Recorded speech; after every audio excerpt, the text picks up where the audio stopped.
Listen up, folks. I need to share something that came to light recently about my wife, Sherry. It turns out she was involved in a relationship with a younger man. I've got the evidence right here, and I want you all to take a look. These pictures were taken during a family gathering, and what unfolded next was quite unexpected. During our annual family get-together, my husband, Neil, abruptly stood up and declared to everyone that I was having an affair. He distributed the photos to 15 relatives, including in-laws. As everyone examined the pictures, confusion spread across their faces. Some questioned Neil, demanding an explanation. "What's this all about, Neil?" they asked. Sure, the photos showed Sherry with a young man in a suit, but it wasn't immediately clear what was going on. Neil persisted, pointing out that the suit was an expensive luxury brand, insinuating that Sherry had been secretly meeting with this well-dressed guy. To add fuel to the fire, he presented another photo featuring a different man than the one in the suit. My father-in-law and mother-in-law, standing together, were visibly shocked. My mother-in-law, in disbelief, questioned Sherry about the truth. Sherry admitted to meeting these two men without informing Neil, expressing regret for not being forthright. In response, Neil seemed disappointed but took pride in his perceived victory. He emphasized Sherry's admission, claiming, "Did you hear what she just said? She said she could never tell me. Of course, she can't tell me that she was a married woman seducing two young men." A heavy silence descended upon the room as Neil declared his separation from Sherry. The atmosphere grew cold, and tension filled the air. Amidst the solemnity, I couldn't help but burst into laughter. "What are you saying?" I exclaimed, unable to contain my disbelief. I felt a wave of sadness wash over me. I couldn't believe how foolish I had been. My words didn't just elicit a reaction from my husband. They resonated with all our relatives gathered there. It wasn't surprising that those suspected of cheating on my husband found my situation amusing. Their laughter seemed to pierce through the icy tension in the room, fueled by anger and disbelief. My father-in-law, however, broke the silence and addressed me sternly. "Sherry, what are you thinking, laughing in a situation like this? Such an attitude, while bowing down, is unforgivable." I felt compelled to apologize, but I couldn't deny the humor in the situation. "I'm sorry, sir, but it truly was amusing. I couldn't help it. I was merely conversing with these two men," I explained, rising to my feet, joined by my husband. Taking a deep breath, I continued, revealing the real reason for my secrecy. I couldn't tell Neil because I was investigating his affair with them. My revelation left the room in stunned silence once more, the atmosphere heavy with tension. I admitted to meeting these men, but I vehemently denied any infidelity on my part. It was time to address the situation head-on and end my relationship with Neil. But as soon as I made my decision known, my husband lunged at me, incredulous at my explanation. "You were investigating my affair. What kind of excuse is that? No one here would believe such a story. Come clean, admit you're cheating, and apologize to all of us." His accusations felt like a slap in the face, his disbelief palpable. But I refused to back down. It's not a ludicrous excuse. Who's kidding whom here? Lying about my fidelity? Anyone can see through that, I retorted, my resolve unwavering. My in-laws, bewildered by my newfound assertiveness, pressed for clarity. "Sherry, what did you mean about Neil's affair? I can't make sense of any of this. Please explain," they implored, seeking understanding in the midst of chaos. I took a moment to gather my thoughts before responding. "I'm just like him," I admitted, turning to address my stepfather and stepmother. "I was planning to discuss this with you both later when we have more time. I must apologize for the sudden twist in events. Allow me to clarify the situation step by step. The man in the suit I was meeting with happens to be a lawyer. I sought his advice regarding my husband's affair. As soon as I mentioned the word lawyer, my in-laws appeared even more perplexed. To shed light on the matter, I picked up one of the photos my husband had distributed and directed their attention to the lawyer's badge on his suit, though it was barely visible in the picture. Approximately 6 months ago, Neil underwent a noticeable transformation. He had never been particularly concerned about his appearance, but suddenly he began purchasing high-end products without informing me. Earlier, he remarked that the suit in question belonged to a very expensive luxury brand. It seemed that he had picked up this habit during his newfound attention to personal grooming. As I explained, my in-laws and relatives listened in silence, but my husband's face turned red with immediate denial. He questioned my accusations, asking what was wrong with being well-dressed. He assumed I was accusing him of infidelity solely based on his appearance, dismissing it as an improbable excuse. I clarified that his attire was not the sole reason for my suspicion. I had confronted the issue directly by speaking with the woman he was allegedly involved with. Astonishingly, her husband had approached me first, initiating the conversation. Turning to my in-laws, I pointed out the photo my husband had given to my father-in-law, revealing the other man in the suit as the spouse of Neil's supposed lover. Neil, still in disbelief, exclaimed, "Are you being serious? Is this some kind of coincidence? It's hard for me to believe." I couldn't believe it myself when Jimmy, a close friend of mine and the husband of the woman my husband was cheating with, sought my advice. It was a startling revelation. For the past 6 months, Jimmy suspected his wife of infidelity and confided in me about it. In collaboration with Jimmy, we decided to hire a private investigator to delve into the matter. Unexpectedly, Neil's name emerged during the investigation, along with evidence of Jimmy's wife's affair. She had already confessed to cheating on Jimmy.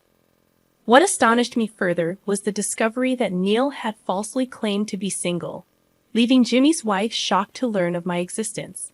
Regardless, the affair itself was unforgivable. Reflecting on the events, I retrieved an envelope from my bag containing crucial evidence.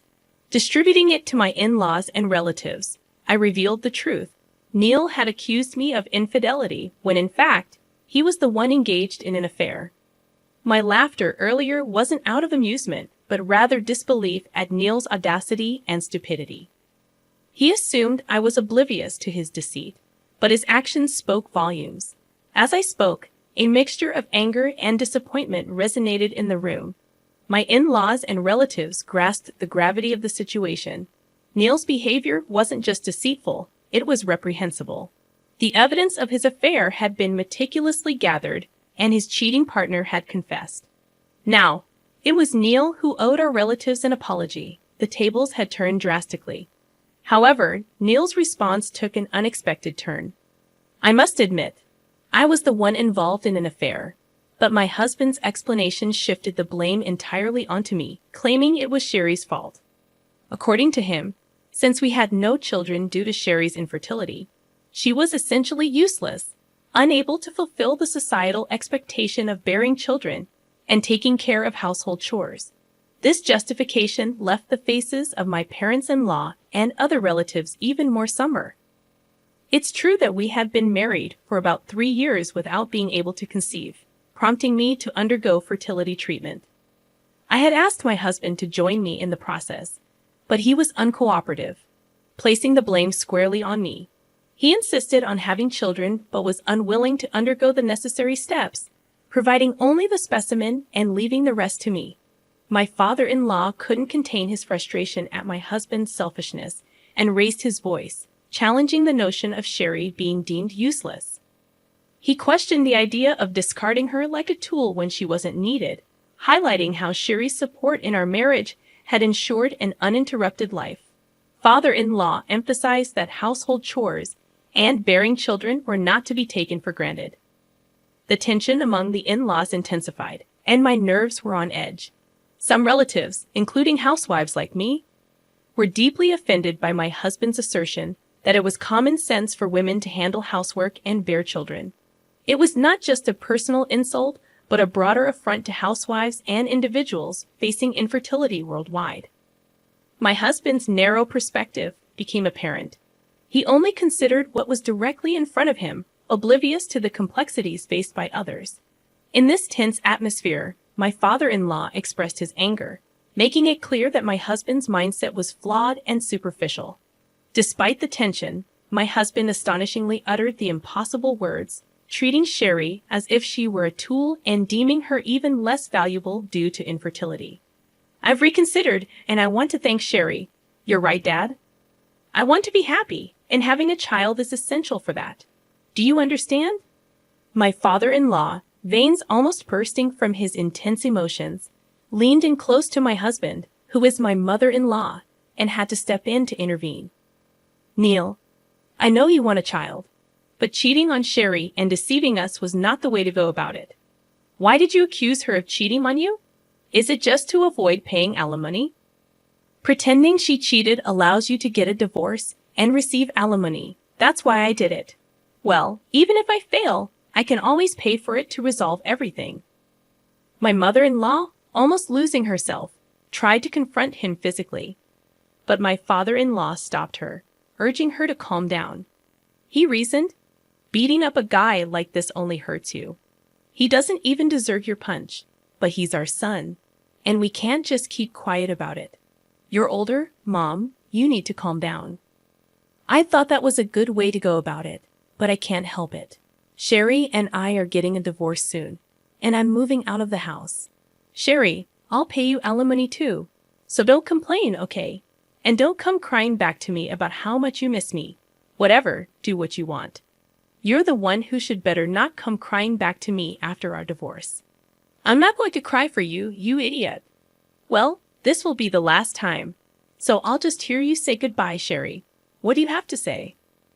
All the relatives were already in a state of anger, beyond furious at him, who was swearing to the very end. In the midst of this, I smiled at him and gave him a few words. You said you'd throw me away because I'm infertile. But that's a funny thing to say because I'm not infertile. You are. What? What'd you just say? I'm not infertile, and now you're throwing me away. I don't care anymore, though. You've not only deceived me, but also your mom and dad and all your relatives. You were way out of line as a person, and I don't even want to breathe the same air with you anymore. Hey, Sherry, answer my question. What did you just say? That I'm infertile? My husband, who had been unbothered so far, was finally upset. I'm not bluffing. It was you who was infertile, not me. When I asked for fertility treatment, you blamed me and were uncooperative. You just gave me the specimen and left the rest to me. And that's when I found out that you were infertile. Screw you. You're lying, aren't you? You're lying just to get me in trouble, aren't you? I don't believe you. I don't need your belief anymore. It doesn't matter now that I know the truth about you. My husband desperately interrogated me. My in-laws and other relatives were unaware of his infertility, and it must have been surprising for them. However, the revelation no longer held significance. The consensus among the relatives was clear. My husband and I should get a divorce. It may not matter to you, but it matters to me, Sherry. Why didn't you tell me? I wanted kids, didn't you know? He questioned. I explained that I had tried to tell him, but he wouldn't listen. Instead, I sought advice from my friend Jimmy, only to discover that Jimmy's wife was having an affair with my husband. I'm never going to be able to have kids, maybe with fertility treatments, maybe not. Well, for someone like you who doesn't value your family, I don't think you'll be able to continue your fertility treatments. Infertility treatment is hard work, and with the support of your family, you might have been able to continue. But you no longer have anyone to rely on, so why don't you just give up? I declared. He looked to his in-laws and relatives for support. But after all the inhumane things he had said and done, no one answered him. In the end, I divorced my husband, and Jimmy divorced his wife. We both filed for alimony, and Jim's wife blamed Neil for her divorce, causing him constant trouble. Despite his ongoing pursuit of having kids through fertility treatments, he struggled to find a marriage partner due to the repercussions of his actions. A few years later, I gave birth to a healthy baby girl. After my divorce, I remarried, even though I never thought it would happen. My current husband, who has also experienced divorce, expressed his desire to start a new life with me. We support each other, and my daughter is growing up in a happy environment. However, I don't take it for granted. I still believe